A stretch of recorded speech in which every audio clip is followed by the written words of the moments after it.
इस लाइन के उस साइड से इस साइड आने के लिए हमें आज 4 घंटे लगे। जय श्री महाकाल भाई सभी को। आज हमारे 3500 किलोमीटर पैदल नर्मदा परिक्रमा का 83वां दिन है, डे 83। सुबह सुबह अभी अमरकंटक में ही है, आश्रम से बाहर निकले, अभी बढ़ रहे माई की बगिया की तरफ, जो कि नर्मदा कुंड से थोड़ा आगे है। आश्रम से करीबन 2 किलोमीटर दूर माई की बगिया नाम का स्थान है, जहाँ से हमारा होगा तट परिवर्तन। मतलब कल तक हम उत्तर तट पे चल रहे थे, आज फिर से दक्षिण तट पे जाएंगे। हमने ओमकारेश्वर में दक्षिण तट से परिक्रमा उठाई थी, फिर कमलेश्वर आने के बाद नाव से समुद्र क्रॉस करके उत्तर तट पे आए थे। आज फिर से उत्तर तट से दक्षिण तट बढ़ेंगे। तो सुबह सुबह अभी अच्छा मौसम है, निकल पड़े हैं अभी माई की बगिया की तरफ। पहले बीच में लगेगा नर्मदा कुंड, नर्मदा कुंड में दर्शन करके आगे। कल भी वैसे हमारा दर्शन हो गया था, तो देखते हैं भी क्या बोलते हैं वहाँ पे। एक पंडित जी से बात हो रखी है, तट परिवर्तन के लिए भी वहाँ पूजा करनी पड़ेगी माई की बगिया में। तो पूजा करते हैं और वहाँ से आगे बढ़ते हैं उत्तर तट पे। उत्तर तट पे कुछ मंदिरों का समूह है, कुछ मंदिर है, कलचुरई काल के भी कुछ मंदिर है, वहाँ भी जाएंगे। तो अलग अलग स्थानों पे जाने के बाद आगे बढ़ेंगे उत्तर तट से। तो आज का ऐसा सोच रहे हैं कि अमरकंटक में और एक दिन रुक जाए उत्तर तट पे, क्योंकि उत्तर तट पे क्या चीज़ें है, क्या स्थान है, तो एक्सप्लोर करेंगे। बट अभी तक पता नहीं है कुछ। उत्तर तट पे पहुंचने के बाद पता चलेगा क्या क्या स्थान है। अगर एक दिन में कवर हो पाते हैं या कुछ घंटों में कवर हो पाते हैं तो करके थोड़ा आगे बढ़ जाएगी, क्योंकि रुकने से क्या पैर जाम हो जाते हैं, फिर वो चलने की आदत ख़त्म हो जाएगी। वैसे भी 2 दिन हम दक्षिण तट में भी रुके अमरकंटक में, और एक्स्ट्रा दिन अगर रुकते हैं तो फिर वो आदत बिगड़ जाती है चलने की। तो अभी चल पड़े सुबह सुबह, मिलते हैं माई की बगिया में नर्मदे हर। बसेस वाहन द्वारा परिक्रमा करने वाली भी काफ़ी लोग सुबह सुबह निकल रहे हैं। इनकी भीड़ कुछ ज़्यादा ही होती है झुंड में। चलते हैं आगे। मेला ग्राउंड, प्राचीन मंदिर समूह 0.24 बटो, दक्षिण तट पे नर्मदा कुंड 32 0. माई की बगिया 1.5 किलोमीटर इसी तरफ। माई की बगिया के लिए हमें अमरकंटक गांव से होते हुए जाना है, नर्मदा कुंड की तरफ नहीं बढ़ना है। तो ये सीधा रास्ता माई की बगिया जाएगा। अमरकंटक का और एक लेक सावित्री सरोवर, इसी के पीछे है माई की बगिया। सूर्योदय अभी हो रहा है 8:30 बजे। लोग नर्मदा कुंड से भी तट परिवर्तन करते हैं, बट उसके पीछे भी नर्मदा जी की धारा होने के कारण कुछ लोग माई की बगिया से करते हैं। तो हमने पंडित जी से पूछा था, तो उन्होंने माई की बगिया सजेस्ट किया, इसलिए हम जा रहे हैं माई की बगिया की तरफ। शायद सामने जो मंदिर दिख रहा है वही है, पता नहीं, कहीं रोड भी जा रहा है कहीं और। घूम के वहीं पे जा रहा है, क्योंकि यहाँ लेक का बैक वाटर है। ये भी एक डायरेक्ट रोड कहीं से आता है ऊपर से। सामने दिख रहा है मंदिर। लेक को पूरा राउंड लगाने के बाद परिक्रमावासी मार्ग, और यहाँ है कुछ दुकानें, पूजा साहित्य। तो जंगल से होते हुए ये रोड जाता है माई की बगिया की तरफ। काफ़ी सुंदर रास्ता बना रखा है, वाहन के लिए बाजू से एक मार्ग है जहाँ से गाड़ियाँ जाती है, पैदल वालों के लिए। फाइनली माई की बगिया के पास पहुँच चुके हैं। सामने एक बोर्ड लगा हुआ है, माई की बगिया। यही सामने कैंपस है पूरा, बट हमारा पैदल मार्ग होने के कारण हमको पीछे से घूम के जाना होगा। यहाँ से वाहन मार्ग है, जो वाहन वाले परिक्रमा वैसे आते हैं वो यही रोड से जाते हैं। हम जाएंगे पूरा घूम के पीछे से इस तरफ होते हुए। फाइनली आज हमारी 75% परिक्रमा कंप्लीट हो जाएगी, 75%। तीसरा पड़ाव परिक्रमा का यह है। ओमकारेश्वर से हमने स्टार्ट किया था, वहाँ से विमलेश्वर पहुँचे समुद्र तक, वो हमारा 25% हुआ था। वहाँ से निकलकर नेमावर जो कि नाभि कुंड है, नाभि कुंड में हमारा 50% डिस्टेंस कवर हुआ था। और वहाँ से अभी अमरकंटक तो 75%। अभी आखिरी पड़ाव अमरकंटक से ओमकारेश्वर, जहाँ हमारी परिक्रमा संपन्न हो जाएगी पूरी। तो यहाँ से अराउंड 900 किलोमीटर और ओमकारेश्वर है। अराउंड 2700-2800 किलोमीटर अभी तक हम चल चुके हैं इन्हीं रास्तों से। ऐसे ही रास्ते आगे मिलते रहे, वहाँ भी देखते हैं। मतलब यकीन नहीं हो रहा यहाँ तक पहुँचे।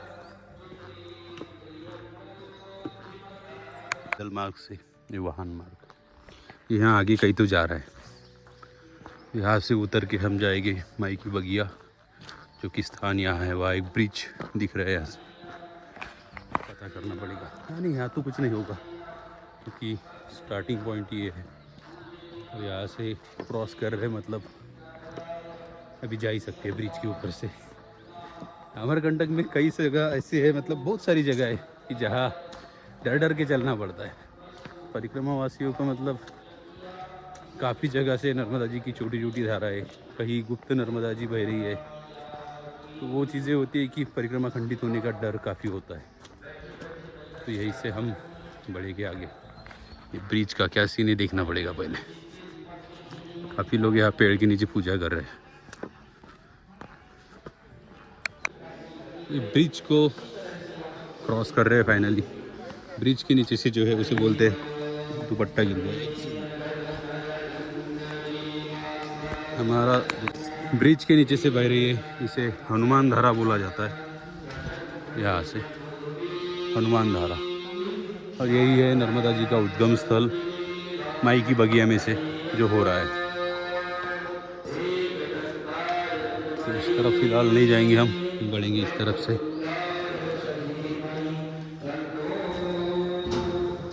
ऊपर की तरफ।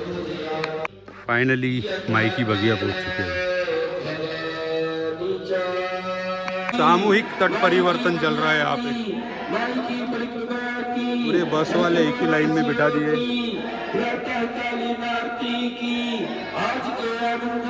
जय। आप लोग परिक्रमा में उधर जो चले गए कुंड के अंदर से है। अगर थोड़ा भी यहाँ होगा तो आपकी परिक्रमा खंडित हो सकती है। आप लोग यहाँ पे माई की परिक्रमा में हैं। आप लोगों का यात्रा उत्तर तट की संपन्न होगा यहाँ से। इसके बाद आप लोग दक्षिण में आ चुके हैं। दक्षिण तट में अभी जो आप पूजन कर रहे हैं दक्षिण में बैठ के कर रहे हैं। संकल्प की आपने 2 मिनट शांति बनाई है भैया। आप लोग माता जी अभी जो पूजन में बैठे हैं 2 मिनट शांति रखिए। रोज रोज आना नहीं होगा इस स्थान में, है ना। तो यहाँ पे आप लोगों को उत्तर तट की यात्रा संपन्न हुआ। दक्षिण का प्रारंभ, पूजन का संकल्प हुआ, तट परिवर्तन जो कि हो चुका। इसके बाद जल परिवर्तन। आपके पास जो जल की झारी है, जल का बोतल है, उस जल में से सामने कुंड में पुजारी जी वहां पर है, आधा जल कुंड में छोड़ेंगे और आधा जल आपके बोतल में भरा जाएगा। यही जल ओमकार जी में चढ़ेगा, तब जाके आपकी परिक्रमा संपन्न मानी जाएगी। यहाँ पर पूजा करने के बाद आप लोग इधर से एक ही किनारे से आएंगे, सामने धुनी का दर्शन करेंगे। ये जो धुनी है माँ नर्मदा मैया की अखंड धुनी है। कहा गया है पुराणों में कि जब माँ नर्मदा बालिकावस्था में थी, छोटी थी, तब इसी धुनी में तपस्या की थी शिव जी का, और तभी उनको आशीर्वाद प्राप्त हुआ। तब जन कल्याण के लिए पूर्व से पश्चिम की ओर उनका प्रवाह हुआ, आपके गुजरात की तरफ, है कि नहीं। जब से मैया यहाँ पे तपस्या की है तब से इस धुनी का अग्नि बुझा नहीं है अनाधिकाल से। मैया का बाल तपोस्त्री होने के कारण कन्या भोजन का विशेष महत्व है यहाँ पर। क्यों कि मैया का बाल रूप था। ऐसा मान्यता है कि आप जब परिक्रमा के दौरान चलते हैं तो जाने अनजाने में पैरों के नीचे, गाड़ी मोटर वाहन के नीचे छोटे मोटे जीव जंतु आए होंगे। उनका दोष हमको न लगे। दोष कई तरह के होते हैं। एक वाणी दोष होता है। अगर हम किसी को कुछ बोल दिए परिक्रमा के दौरान और अगले का मन को कष्ट पहुंच गया, वो वाणी दोष हुआ। दृष्टि दोष होता है, कुछ भी हम देख लिए और देख करके हमारे मन में गलत विचार आ गया, गलत भावना आ गया, वो भी एक दोष होता है। इसलिए ये जितने प्रकार के दोष होते हैं परिक्रमा के दौरान, सभी दोषों का प्रायश्चित के लिए यहाँ पे कुमारी भोजन कराया जाता है। माई की बगिया में पुराण में वर्णन है कि जब तक परिक्रमावासी माई की बगिया में कन्याओं का भोजन नहीं करा लेते, तब तक उनकी परिक्रमा संपन्न नहीं मानी जाती। माई की बगिया आध्यात्मिक एवं पौराणिक मान्यता के अनुसार माई की बगिया बगीचा श्री नर्मदा मंदिर कुंड से पूर्व दिशा में 1 किलोमीटर की दूरी पर स्थित है, जहाँ से गुलाब कावली का पुष्प माँ नर्मदा के पूजन अर्चना के लिए आता है।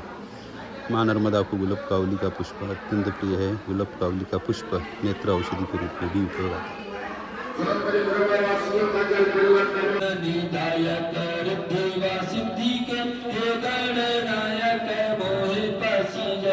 प्रसादी की भगवानी ये दो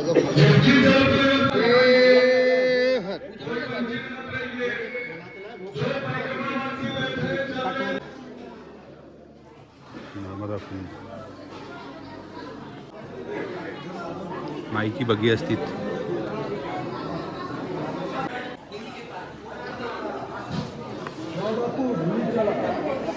मैया की अखंड धुनी। 100 रुपए यहाँ डालिए। इंदौर, हाँ ये 100 रुपये खुले। हाँ 400। माई की बगिया में विधिवत पूजन, तट परिवर्तन और जल परिवर्तन करके अभी निकले हम दक्षिण तट पे।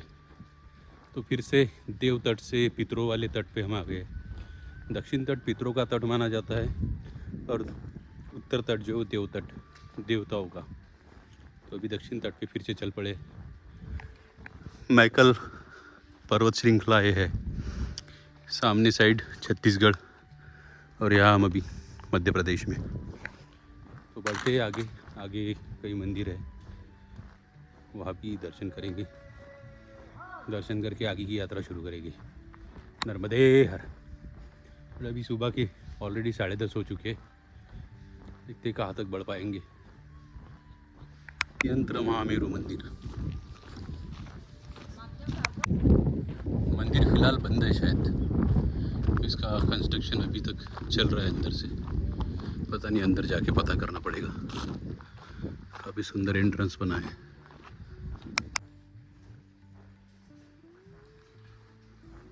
अंदर बस मैया की मूर्तियाँ है, बाकी मंदिर अभी बनना बाकी है, सब क्लोज।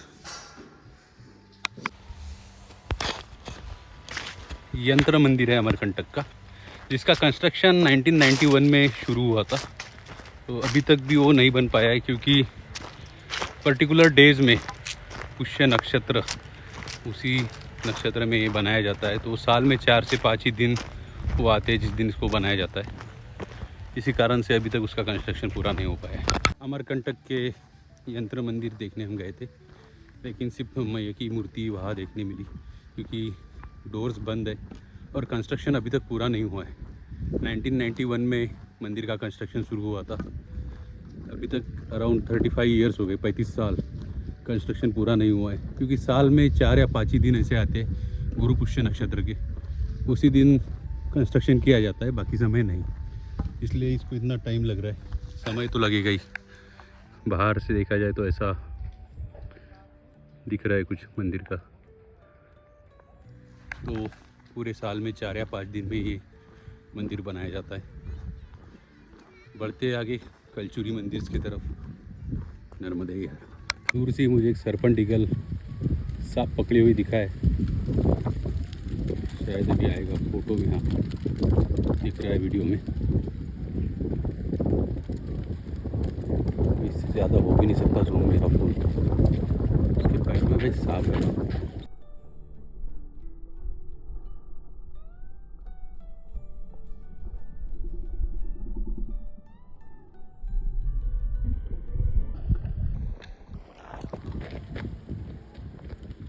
क्या बात है। मार्कंडेय आश्रम की तरफ अंदर आश्रम बना हुआ है, थोड़ा रेस्ट कर लेंगे अभी। यहाँ मंदिर आए थे हम, पंचमुखी गायत्री माता, राजराजेश्वरी माता, नर्मदा मैया, यहाँ रखा है श्री यंत्र।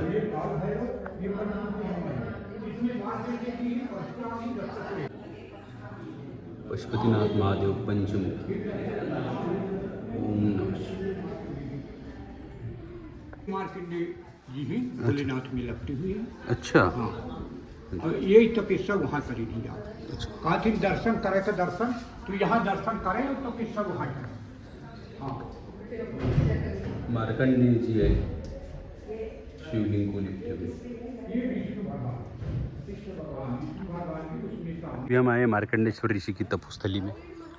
यहाँ अलग अलग मंदिर बने हुए हैं, बाजू में एक छोटा सा पॉन्ड भी है जिसमें लोटस। अंदर जाके दर्शन करेंगे सभी मंदिरों के। श्री मार्कंडेय ऋषि तपोस्थली एवं साक्षी गणेश जी, साक्षी हनुमान जी, मार्कंडेश्वर आश्रम, अमरकंटक। मार्कंडेय सरोवर है, मार्कंडेय सरोवर है। मार्कंडेय मुनि जी बुड़की लगाकर, नीलकमल उठाकर, जल उठाकर तब आकर यहाँ तपस्या करी थी। साक्षी गणेश, साक्षी हनुमान जी, मार्कंडेय मुनि जी साक्षी को गवाह बनाकर तब मार्कंडेय मुनि जी तपस्या करी। ये यहाँ तो ये मार्कंडेय ऋषि की तपोस्थली है। हाँ। और पीछे का तालाब जिसमें डुबकी लगा कर यहाँ आते थे। हाँ हाँ, मार्कंडेय एक गुलर का पेड़ है। हाँ, उमर। हाँ, ये पाकुर है जी। और ये पीपर, पीपर दोनों जुटे।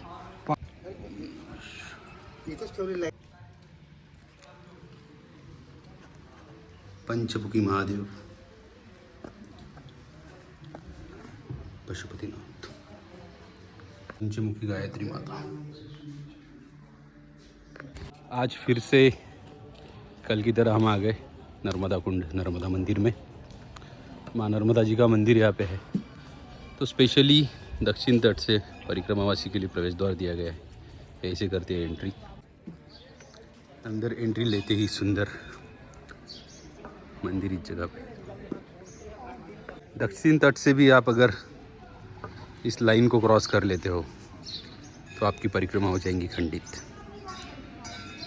यह लिख के रखा है, ये लाइन है, लाइन ऑफ कंट्रोल। 11 रुद्र मंदिर, बड़े से नंदी महाराज। ओम नमः शिवाय। यहाँ पे 11 अलग अलग शिवलिंग है, काफ़ी सुंदर। दक्षिण तट से नर्मदा कुंड का नज़ारा।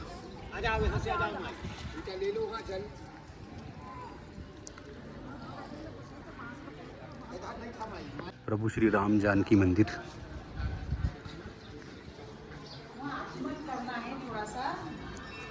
राम दरबार। परिक्रमा वाली तो आचमन वहाँ जाप किया तो आचमन वहाँ कर सकते हैं ना, इधर दक्षिण साइड। आज दक्षिण तट से आए हैं नर्मदा कुंड में, अभी दर्शन करें। आजू बाजू में काफ़ी मंदिरों का समूह है, वहाँ भी दर्शन कर रहे हैं। काफ़ी सुंदर स्थान है ये, और नर्मदा जी का कुंड बना है। माई की बगिया से उगम होके यहाँ पे कुंड स्थापित हुआ है।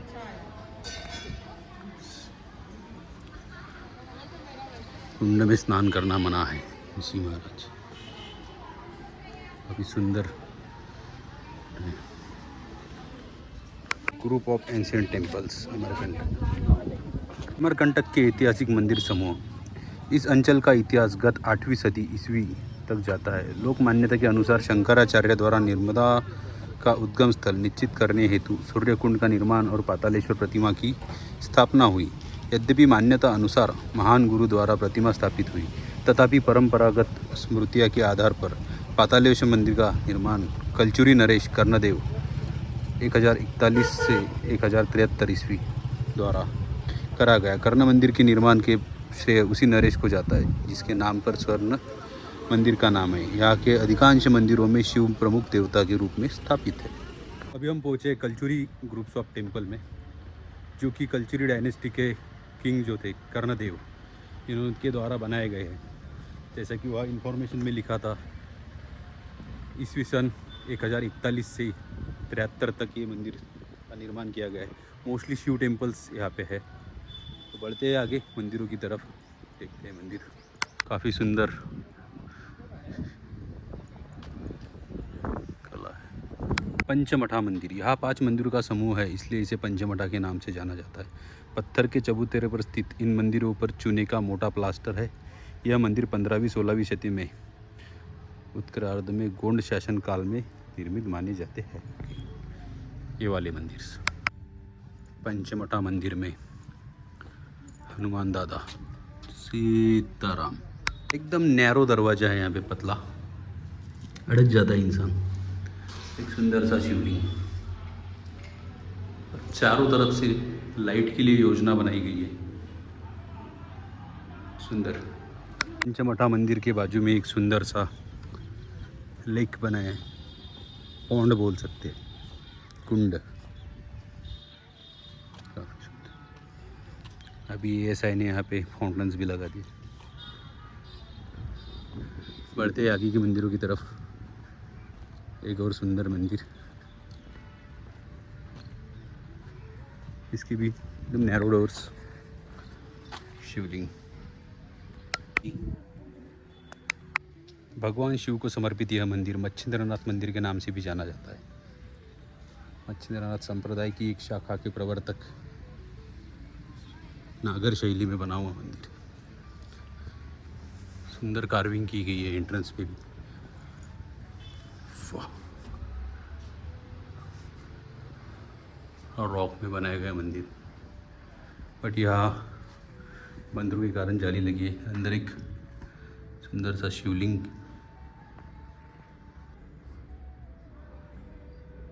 काफी सुंदर पिलर्स, कार्विंग बहुत ही सुंदर की गई इसमें। कलश, ऊपर एक मूर्त है जिसमें एलिफेंट के ऊपर सिंह यानी शरब, और हाथी की सूंड उस शरब के मुंह में है। उसकी पीठ के ऊपर आगे के 2 पैर रखे बैठे। खजुराहो टेम्पल्स में भी ऐसे टेम्पल्स दिखते हैं। मंदिर के बाजू में ही विष्णु मंदिर है। मंदिर का गर्भगृह, अंतराल और एक मंडप है। पंचस्थ गर्भगृह का शकुकाकार शिखर नागर शैली में है। मंडप का छत फांसना शैली में निर्मित है। गर्भगृह तथा मंडप के प्रवेश द्वार में लटाट बिंब पर गणेश जी की शिल्पांकन है। ऐसी इन्फॉर्मेशन लिखी हुई है। ASI ने एक चीज़ अच्छी की है, हर जगह इन्फॉर्मेशन लिख रखी है। QR कोड्स भी दे रखे इंफॉर्मेशन के लिए, बट यहाँ हर जगह नेट्स लगा रखे, अंदर का कुछ देख पाना मुश्किल है।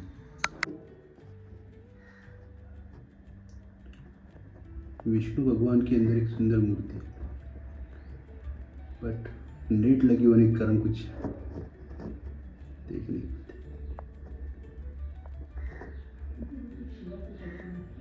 मोस्ट ऑफ द मंदिर नागर शैली और फांसना शैली की है। सामने भी कुछ मंदिर है, तो इनमें भी एरिया बहुत ही सुंदर है। माना जाता है कि 8वीं सदी ईस्वी में आदि शंकराचार्य ने इस सूरज कुंड का निर्माण करवाया था, जिसे नर्मदा का उद्गम स्थल माना जाता है। इस कुंड का जीर्णोद्धार कलचुरी शासक कर्णदेव द्वारा 11वीं शताब्दी में करवाया गया था। तो यह सूरज कुंड है। उसी के बाजू में जो वाइट कलर के मंदिर दिख रहे हैं वो नर्मदा कुंड, एक डिफरेंट स्टाइल में बना हुआ मंदिर है। इसकी इन्फॉर्मेशन भी यहाँ लिखा है। पातालेश्वर मंदिर, पौराणिक मान्यताओं के अनुसार आदि शंकराचार्य ने यहाँ शिवलिंग की स्थापना की थी। संभवतः इस मंदिर का निर्माण कलचुरी नरेश कर्णदेव 1041 से 1072 ईस्वी द्वारा करवाया गया था। यह मंदिर कलचुरी कालीन स्थापत्य कला का सर्वोत्तम उदाहरण माना जाता है। इस मंदिर के गर्भगृह में अंतराल और मंडप की व्यवस्था है। इस मंदिर के गर्भगृह का फर्श मंडप के फर्श से 1.40 मीटर नीचे है। संभवतः इसी कारण यह पातालेश्वर मंदिर कहा जाता है। जाते हैं पातालेश्वर मंदिर। हम परिक्रमा में है, इसलिए मंदिर को पूरा गोल भी नहीं घूम सकते भाई। ये पातालेश्वर मंदिर, यहाँ भी ASI ने नेट लगा रखा है।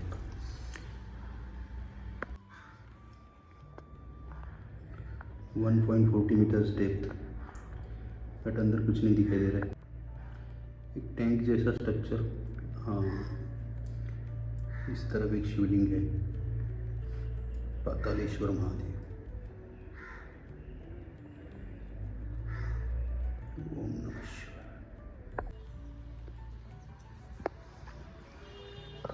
सुंदर एरिया है।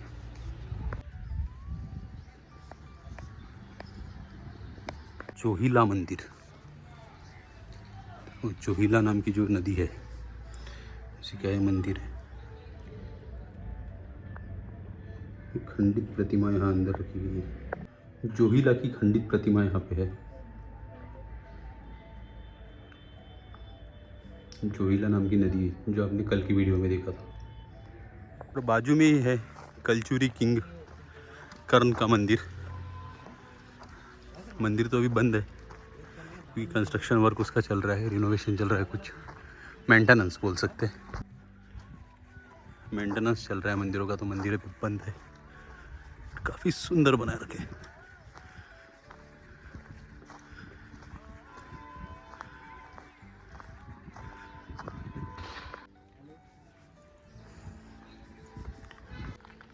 तीनों मंदिर राजा कर्ण के। अच्छा, मंदिर के अंदर सिर्फ जलेहरी बची है, शिवलिंग तो उसके ऊपर नहीं है। ओम नमः शिवाय।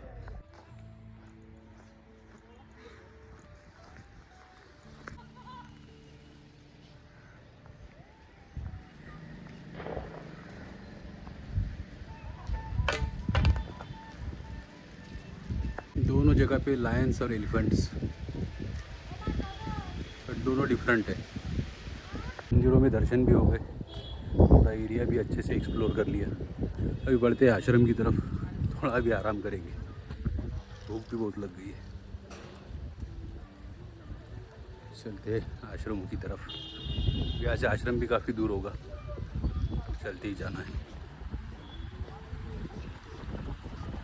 फिर से स्टार्ट कर दिया दक्षिण तट से चलना हमने, और उसी आश्रम में हम 2 दिन रुके थे। अभी मेन एंट्रेंस है आश्रम का, और यहाँ पे पानी रोका गया है, नर्मदा जी का सरोवर बनाए गए हैं, इसे राम घाट नाम दिया गया।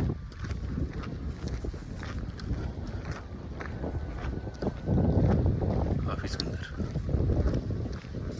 आज क्लाउड्स भी अच्छे। तो बढ़ रहे दक्षिण तट से आगे, भी आश्रम ढूंढना होगा इस तट पे। इसकी भोजन प्रसादी।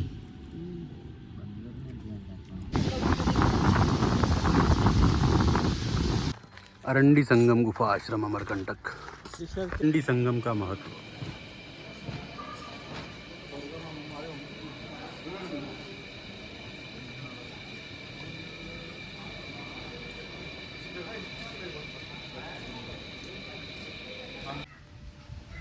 आरंडी संगम परिसर।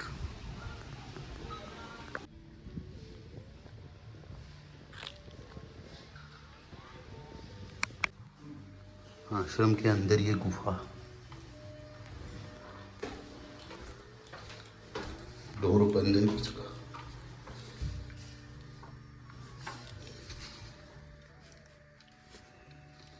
बेसमेंट बोल सकते हैं।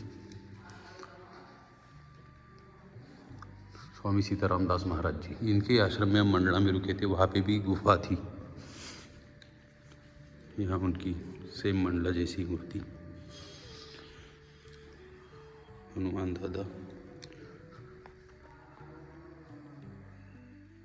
प्रभु श्री राम, लक्ष्मण जी और सीता माता। काफ़ी सुंदर बेसमेंट ही, ये गुफा बोलते हैं बेसिकली इसको। इस साइड उनका शयन कक्ष।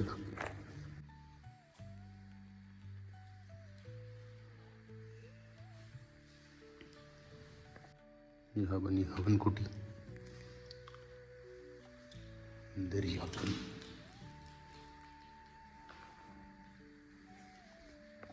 काफी बड़ा बेसमेंट है, अंदर ही अंदर अमृत कुंड कुआं।